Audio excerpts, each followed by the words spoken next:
Hello. Ẹ̀yin èèyàn mi. Ní Queen Naomi ò ń ṣọmọ àlè. Ṣé ẹ mọ̀ pé kábíyèsí làwọn ti kọ́kọ́ sáré lọ rí lọ́sítà kí coronation tó bẹ̀rẹ̀? Pé a dẹ̀ dúpẹ́ lọ́dọ̀ Ọlọ́run pé kò sustain injury tó jẹ́ pé ó le. Bẹ̀tì ẹrù ìbẹ̀rù àti àwọn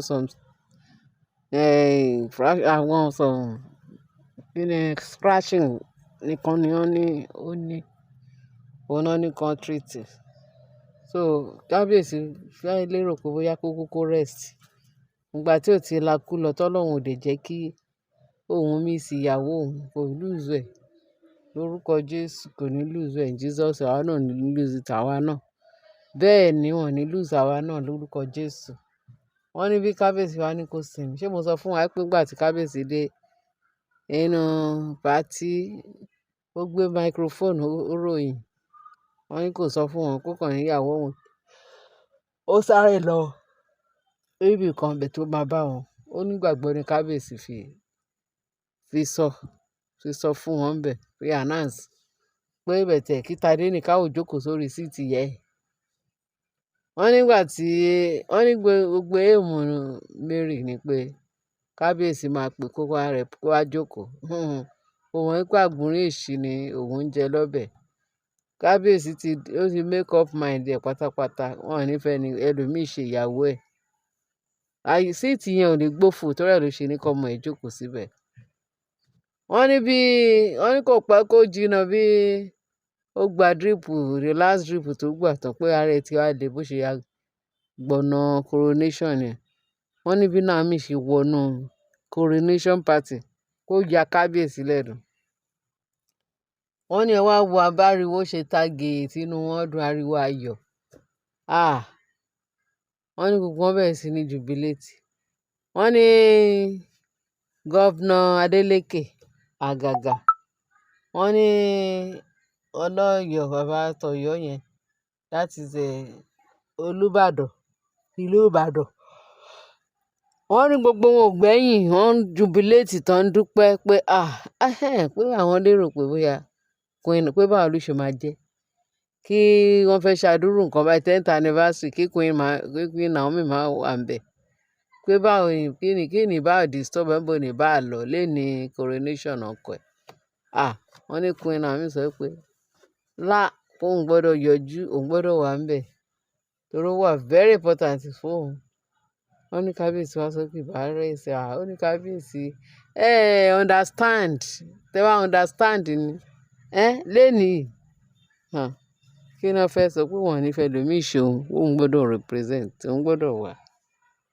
Àwọn ni a dúpẹ́ lọ́dọ̀ Ọlọ́run kó ṣojú òun kó ṣẹ̀yìn òun. Gbogbo àwọn tó ń fẹ́ ire tó ń fẹ́ kí Queen Naomi kó perform queen ẹ̀ ní àwọn ibi tó jọjú níbi tó jọjú. This is the important place tó yẹ kó perform queen ẹ̀. Wọn ò wá fẹ́ kó débẹ̀. Ọlọ́run ò ní jẹ́. Bẹ̀tà dúpẹ́ lọ́dọ̀ Ọlọ́run pé ayọ̀ ńlá bàrà ayọ̀ títí ní Queen Naomi ó wọ bẹ̀. Ó wọ coronation dúpẹ́ lọ́dọ̀ Ọlọ́run pé ó ṣojú ẹ̀mí wa, ó ṣojú ẹ̀mí Naomi, ó ṣojú ẹ̀mí kábíyèsí. Ọlọ́run ló ṣe Ọlọ́run ló ṣe, Ọlọ́run ni Ibi tí wọ́n ní kí gbégbé má gbé, ó di dandan kí gbégbé jókòó bẹ́ẹ̀. Ibẹ̀ ni gbégbé máa gbé. Ẹni tó bá ní nǹkan rí ò ní ṣojú wa, ojú ẹ̀ ni ò ní ṣe. Ẹni tó sọ pé nǹkan rí ò ní ṣojú òun, ẹ̀yìn ẹ̀ ló máa ṣe. Agbára Kristi Jésù ọba ìyanu. Iṣẹ́ wa ó máa ṣojú wa, kò ní ṣẹ̀yìn wa. Nígbà mo gbọ́ pé Naomi ó ti yọjú sí ààfin ní coronation inú mi máa dùn. Inú mi dùn. Wọ́n ní bó ṣe dé bí bàbá yìí inú gbogbo èèyàn dùn. Wọ́n ní kò fẹ́ fún anybody lọ́rọ̀ sọ. Nígbà tí wọ́n pe Tadé ní ká òpó wá jókòó sórí síìtì queen wá jókòó pé queen ò ní pẹ́ dé. Wọ́n tẹ bá rí pé Mariam gan bí wọ́n ní Mariam bínú kúrò lágbo kíákíá gbà tí wọ́n ti pe gbogbo àwọn dignitaries tí wọ́n ti pe gbogbo àwọn tó wà lórí chair tó ń pè òun Wọn ò tiẹ̀ pé wọ́n ní wọn ò tiẹ̀ rí tiwọn rò. Àbùkù ńlá. Wọ́n ní ṣe ló bínú. Wọ́n ròyìn wọ́n ní tẹ bá rí ojú àwọn tó kú dàbí ògì tó ti kan. Wọ́n lójú ojú wọn bàjẹ́. Wọn ò pè wọ́n. Gbogbo làlà kókó fẹ̀fẹ̀. Gbogbo fẹ́fẹ́ rí sí irú èní ló yẹ kó máa yọ bí ọjọ́, kó máa yọ bí ọjọ́, kó máa múra, kó máa ṣe. Wọ́n ní kò sí gbogbo wọn pa lọ́lọ́. Wọ́n ní ìyá Nífà ti sọ fún kábíyèsí pé kó má wulẹ̀ jàǹpátá. Pé as time goes on pé gbogbo wọn máa rìn kúrò láàfin fúnra. Wọ́n máa rìn lọ. Pé kábíyèsí, àṣé gbogbo dídákẹ́ tí kábíyèsí ń dákẹ́, ìkìlọ̀ tán kìlọ̀ fún kábíyèsí. Wọ́n sọ pé kábíyèsí. Wọ́n ní kábíyèsí ò pàṣẹ bí ọkùnrin, kò pàṣẹ bí ọba, kò pàṣẹ bí èyí kó yẹ kó búra mọ́ pẹ̀lú àwọn olórí wọn yẹn pẹ̀lú gbogbo ìbàjẹ́ tó ń ṣe yẹn kó yẹ kó stand, kó sọ kìkì ọ̀rọ̀ kan. Àṣẹ wọn ní àwọn èèyàn Nífà ni wọ́n máa ṣe ìbàjẹ́ o, pé kó máa ṣe pé bẹ́ẹ̀ sí. Nǹkan tí kábíyèsí máa kó fi sùúrù pa wọ́n kú. Nígbà tí kí ló dùn tó eléyìí tí kábíyèsí ṣe fún lẹ́nu, ṣe fún gbogbo wọn. Ó ní kán gbé gbogbo chair kúrò lẹ́gbẹ̀ẹ́ òṣìṣẹ́ mọ́ tó wá pé táìmù ìgbà kan chair méjì máa wà lọ́tùn, nǹkan méjì máa wà lẹ́yìn, àwọn tó kù máa wà surroundings. Bẹ́ẹ̀ tí ní gbogbo wọn pátá Queen Naomi nìkan ló singular tó ní kọ́ ọmọ ẹ̀ wá jókòó sórí síìtì ìyá ẹ̀ pé ìyá ò ní pẹ́ dé. Ọlọ́run dẹ̀ wá ṣe ìyanu pé lágbára ẹ̀jẹ̀ Jésù wọn ò ní fẹ́ lómi ṣe Queen Naomi. Ó wá, wọn ò fẹ́ kó wá, ẹ̀ tó wá. Wọ́n fi pé tán bá rí wọ́n máa fẹ́ lómi represent. Ògo ni fọ́lọ́run lókè ọ̀run.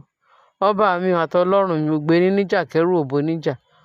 Ọlọ́run ìyanu, Ọlọ́run ògo ló ṣe nǹkan kan má fi ààyè ọpẹ́ lẹ̀. Ọlọ́run ò ṣe, Ọlọ́run ò ṣe. Ó wí bẹ́ẹ̀ ṣe bẹ́ẹ̀. Ọba tó ń jẹ́wọ́ agbára ẹ̀ níbi gbogbo lọ́nà gbogbo. Olúwa ẹ ṣeun. Olúwa ẹ ṣeun. Ọba tí ò dojú tì wá rí kò dẹ̀ ní dojú tì wá títí láéláé. Ó ga o, a dúpẹ́ lọ́dọ̀ Ọlọ́run pé Naomi débẹ̀. Ó wá jókòó sórí síìtì, ògo ni fọ́lọ́run lókè ọ̀run. Happy coronation kábíyèsí. Àṣèyí ṣàmọ́dún 100 ọdún kan ọdún ni bàbá náà ṣe ń sọ. Olúwa ṣeun, Olúwa ṣeun, Olúwa ṣeun. Olúwa àti Naomi ẹ lò pẹ́pẹ́pẹ́pẹ́pẹ́. Èmi àtàwọn tèmi náà lò pẹ́pẹ́pẹ́ o. Àní rẹ́ láburú o. Ayọ̀ àti àlàáfíà la máa fi lò já o. Ọdún yìí tó fẹ́ bá wa láyé yìí, ayọ̀ àti àlàáfíà ló máa bá wa láyé àtàlàáfíà, tó máa bá wa láyé, tó máa bá wa láàyè wa. Agbára ẹ̀jẹ̀ Jésù. Olúwa ẹ ṣeun. Kábíyèsí o ṣeun. Ẹlẹ́bùrú ìkẹ́ o ṣeun. Ọba tó ń jà fún wa nígbà gbogbo. Ọba tó ń ràn wá lọ́wọ́ nígbà gbogbo. Ọba tó jẹ́ pé ọpẹ́ ni ló máa return fún nígbà gbogbo. Ọlọ́run o ṣeun. Kó fún wa lẹ́nu ọpẹ́, kó fún wa létí ìyìn. Ká lè máa dúpẹ́, ká lè máa yìn títí ayé torí ẹ̀yin lágbára wa. Lẹ́yìn yín kò sẹ́lòmíràn nítorí pé aláìlágbára ni wá. Bàbá mi àtọlọ́run mi, ògo ni fún orúkọ rẹ̀, ògo ni fún agbára yín, ògo ni fún iṣẹ́ àmì iṣẹ́ ìyanu yín. Jésù Kristi Olúwa wa, àmín. Ẹ̀yin èèyàn wa, ẹ bá wa share, kẹ́ bá wa like, kẹ́ bá wa subscribe, kẹ́ lè bá wa love ẹ̀. Kẹ́ fi tó kù sí comment section. Ẹ̀yin èèyàn mi tó gbádùn, tó tẹ́lẹ̀kẹ́jọ, tó mìíràn jọjọ, tó mọ WhatsApp, tó mọ oríṣi tó máa ń fún wa ní confidence. Ẹ ṣé gan ni. Ọlọ́run á wò wá pọ̀ o. Àbọ̀ Ọlọ́run á dájú lórí wa. Jésù Kristi Olúwa wa. Àmín. Bye.